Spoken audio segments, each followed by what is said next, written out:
Olá, estudante! Eu me chamo professora Daiane e na aula de hoje nós vamos falar sobre democracia e cidadania, direitos civis, políticos e sociais.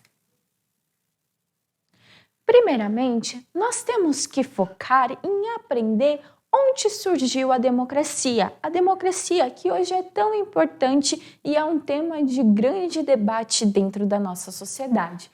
Bem, o surgimento da democracia e também da cidadania remete a um tempo muito antigo, especificamente lá na Grécia Antiga. Quem nunca ouviu dizer que a Grécia é o berço da nossa civilização? Bem, você sabia que diversas coisas que nós temos em nossa sociedade vieram do mundo grego? Diversas coisas como, por exemplo, filosofia, história, política, jogos olímpicos, matemática, astronomia e mais um monte de ciências importantes vieram lá do mundo grego. Então não é de se espantar que a democracia tenha surgido lá também. Mas calma! A democracia que existia na Grécia, ela é bem diferente da democracia que existe nos dias atuais.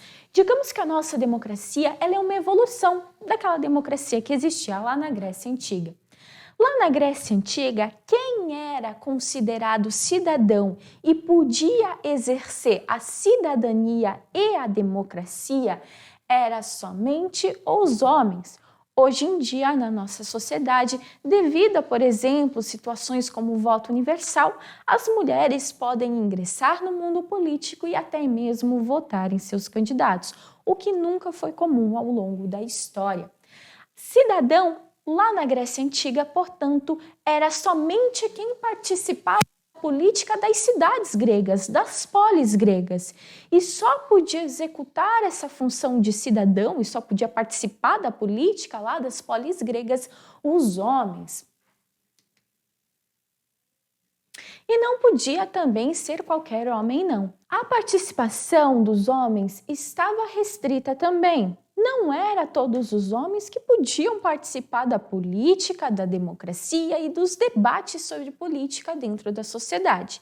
Eram somente homens acima de 25 anos que não fosse filho de um estrangeiro, ou seja, teria que ter nascido ali mesmo em Atenas, por exemplo, e fosse de uma classe social alta. Então, por exemplo, os homens que eram escravos ou os homens que eram estrangeiros não eram considerados cidadãos, portanto, não podiam participar da política dentro das polis, dentro das cidades gregas. E o que é essa democracia mesmo? A democracia é um tipo de governo onde o povo é soberano. É muito diferente, por exemplo, de uma monarquia, que foi extremamente comum ao longo da história das sociedades.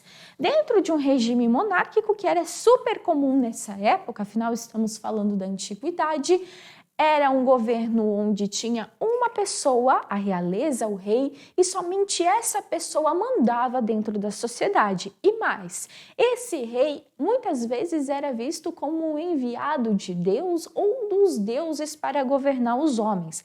A democracia é o contrário desse tipo de governo que existia na época e que era extremamente comum.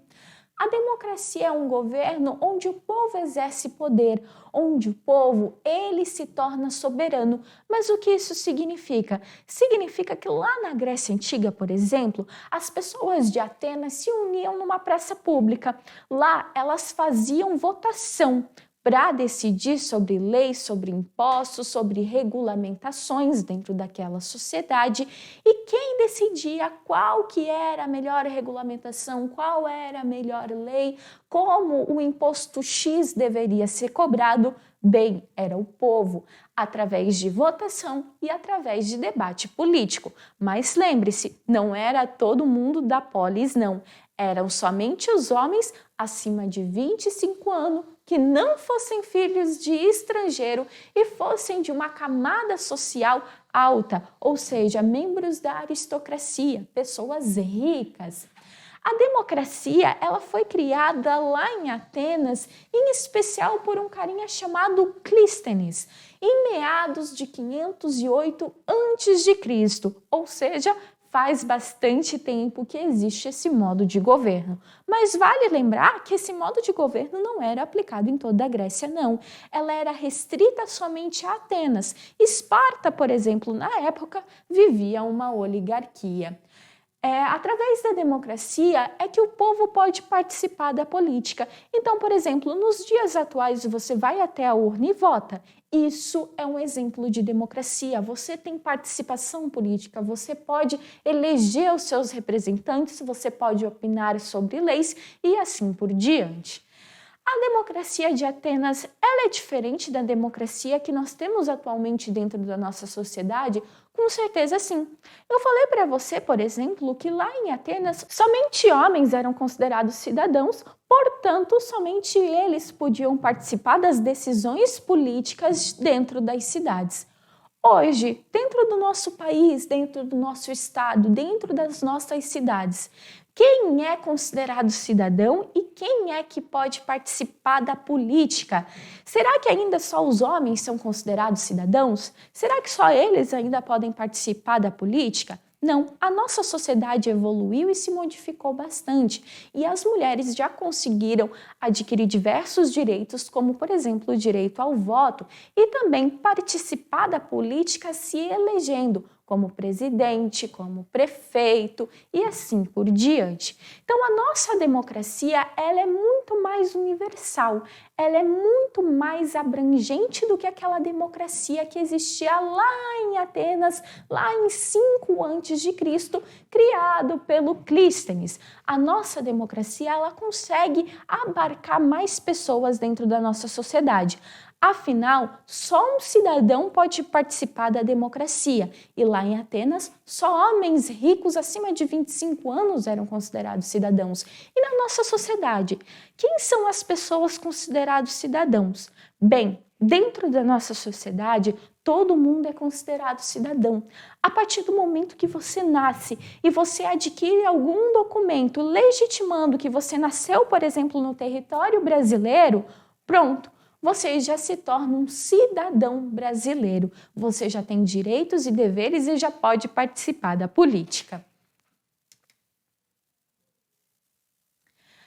Lá em Roma, também houveram grandes debates sobre cidadania, por exemplo. Lá na Roma Antiga, a República Romana criou uma coisinha chamada Tribunato da Plebe. E foi o momento da história em que as pessoas mais lutaram pelos direitos. E elas não só lutaram pelos direitos delas, elas nos ensinaram a hoje em dia como que nós devemos lutar pelos nossos direitos. Digamos que o Tribunato da Plebe foi a primeira manifestação ocorrida em prol da conquista de direitos de diversos cidadãos. Lá em Roma, o Tribunato da Plebe significava uma assembleia onde todo mundo que era plebeu, ou seja, pessoas de classes sociais mais baixas, se uniam para debater sobre política e para exigir direitos. Os primeiros direitos que, através de muita luta, muita guerra e até mesmo diversas fugas, os plebeus conseguiram conquistar foram a Lei Canuleia, a Lei Licínia Sextia e a Lei das 12 Tábuas. A Lei Canuleia foi uma lei que permitia o casamento entre patrícios e plebeus. E foi a primeira vez na história que foi permitido uma pessoa de uma classe social alta se casar com uma pessoa de classe social baixa. Devo confessar que na época não era nada comum acontecer esse tipo de casamento, mas foi uma conquista que os plebeus da época conseguiram através do Tribunato da Plebe.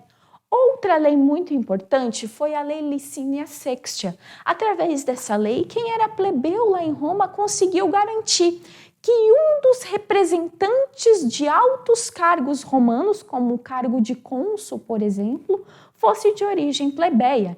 Então, aquela pessoa que estaria na frente da sociedade, praticamente assumindo um cargo de presidente da República, mas que era chamado de cônsul na época, podia também ser alguém de origem plebeia. E outra lei bem importante que eles conseguiram conquistar foi a Lei das 12 Tábuas. Era muito comum nas sociedades antigas que as leis não fossem escritas, e sim passada de forma oral de geração para geração. Acontece que as pessoas mais poderosas daquela sociedade, que eram os patrícios, costumavam manipular algumas leis a seu favor e sempre prejudicando então os plebeus. Chegou uma hora que, através do tribunato da plebe, em uma dessas reuniões, os plebeus exigiram que, a partir daquele dia, as leis não fossem mais transmitidas de forma oral, de pessoa para pessoa, e sim escritas. Dessa forma, elas poderiam ficar bem registradas e todo mundo poderia ver, de uma forma que não iria mais ocorrer a manipulação feita por uma ou outra pessoa dentro da sociedade com o objetivo de prejudicar os plebeus. Esse conjunto de leis que eu acabei de explicar para vocês, adquirido lá na Roma Antiga através do tribunato da plebe, são exemplos de conquista de cidadania ao longo da história. Democracia direta e indireta. Você sabe o que significa uma democracia direta? Você sabe o que significa uma democracia indireta? Bem, digamos que uma democracia direta era aquela democracia lá de Atenas, quando estava surgindo a democracia, quando ela era restrita somente a uma determinada camada, somente aos homens da aristocracia, que não podiam ser filhos de estrangeiros, tinham que ter mais de 25 anos, lá acontecia uma democracia direta. O que isso significa? Significa que diretamente as pessoas votavam, diretamente elas conversavam cara a cara com aquela pessoa que era então o líder daquela sociedade. Ela acontecia de uma forma bem direta, a democracia. A pessoa ia lá e conversava frente a frente com o político em questão. Mas claro, gente, dentro de uma cidade como Atenas, não existia 206 milhões de habitantes como existe no Brasil. Então era muito mais fácil lá em Atenas a pessoa chegar na casa do líder daquela polis, bater na casa da pessoa e exigir algum direito, fazer alguma pergunta, contestar algo. Hoje, do tamanho que nós temos no nosso país, seria possível fazer isso? Não. Devido à quantidade de pessoas que nós temos dentro da nossa sociedade, não seria possível executar uma democracia direta, que é aquela democracia onde diretamente as pessoas conversam com os políticos cara a cara, olho a olho. A nossa democracia é indireta pela quantidade de pessoas que tem dentro da nossa sociedade. E o que faz ela ser indireta é o seguinte: de tanto em tantos anos, nós elegemos pessoas para nos representar. Nós elegemos vereadores, prefeitos, governadores e presidentes. Essas pessoas, elas têm a missão de representar tudo aquilo que nós almejamos para a nossa sociedade. Por isso que é tão importante saber escolher um candidato certo na hora de votar. Essa pessoa, ela faz pra gente o papel mais importante que uma pessoa poderia fazer no mundo político, que é justamente ser a nossa voz, nos representar. É o vereador que leva para o prefeito, por exemplo, as necessidades do seu bairro. E é o prefeito que, muitas vezes não tendo a solução, leva para o governador para pedir auxílio.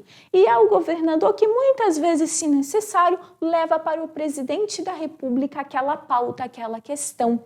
Então, nós não temos contato direto com a fonte na democracia indireta. Nós elegemos pessoas que vão nos representar, vão carregar nossos ideais e as nossas necessidades e vão buscar as soluções por nós. O exercício pleno da cidadania só acontece em regimes democráticos. Um grande exemplo também para nós verificarmos se aquela sociedade está vivendo uma democracia plena e saudável é nós analisarmos como está a situação do exercício da cidadania por parte da população. Se todos os cidadãos estão conseguindo exercer a cidadania, estão conseguindo participar da política, estão podendo ir votar, estão podendo opinar, estão cumprindo com seus direitos e deveres, que é uma coisinha que a gente vai falar daqui a pouco, isso é um indício, então, de que aquela cidade, aquele país, aquele local, tem uma democracia plena e saudável. A democracia, ela caminha junto com a cidadania. É através da cidadania que se faz um regime democrático.